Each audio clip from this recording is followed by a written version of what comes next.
After SKMG places Grey Marker's cosmic gem onto the Celestial, the rest of the Sun crew look after Grey Marker until they hear White Marker sick and crying out in pain.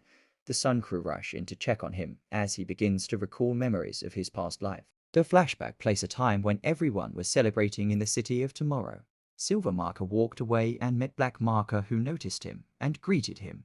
She soon discovered that he is a mid-season of Supersonic Legends Pretty Cure, which made Silver Marker blush. She then uses her dark tinkle puff to place a crown marking on his paper airplane. But just as she is about to fly away upon seeing a falling moon, Silver Marker asks for her name, which, and she reveals herself to him as a mid-season player before flying away. The flashback ends as the Moon Trio aka Kevin, Luke and Perry leave the house.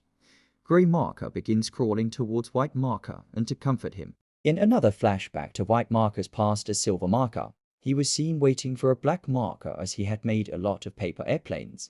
He arrived, and the two happily run off and spent time together.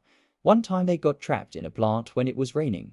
Silver Marker had been craft a large collection of paper airplanes in his spare time. In another instance, Silver Marker and Black Marker fly on the paper airplane together across the city. A Grey Marker leans over the White Marker's wound.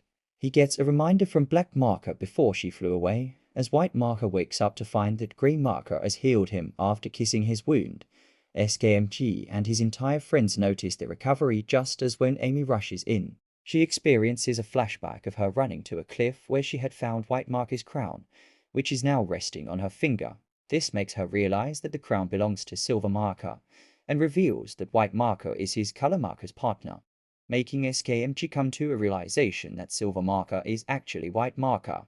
When White Marker confirms it, all his friends are shocked at the discovery. He then starts explaining what had happened. He reveals that Black Marker is a mid-season of Supersonic Legends Pretty Cure who he had spent a lot of time with. One day, while she and Silver Marker were spending time together and riding along the city of tomorrow, he mustered up the courage to talk to her about his feelings. Black Marker noticed a falling moon, prompting her to go after it.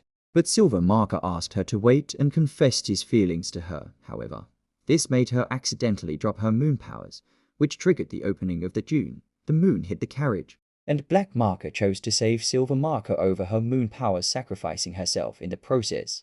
Devastated, Silver Marker removed his crown, renounced his title, and became White Marker. He threw his crown into the dune and kidnapped into it. White Marker blames himself for what happened to Black Marker. The Sun crew assure him it wasn't his fault, and began to cry. Grey Marker kisses Black Marker's moon powers, which sends a signal through Silver Marker's crown to the Celestial that reveals that Black Marker is trapped inside of the dune. In Survival Dungeon, Black Marker is crying and sees White Marker, who's also crying. White Marker tries to reassure her, but the connections are too brief to allow him to talk to her any longer as the magic dissipates, leaving White Marker longing to help save her. The rest of the entire crew find out that the Celestial is connected to Black Marker, meaning that time is running out. Thus, Electric Boy comes up with an idea to host a party to help charge up the Celestial, much to SKMG and Rhythm Boy's surprise.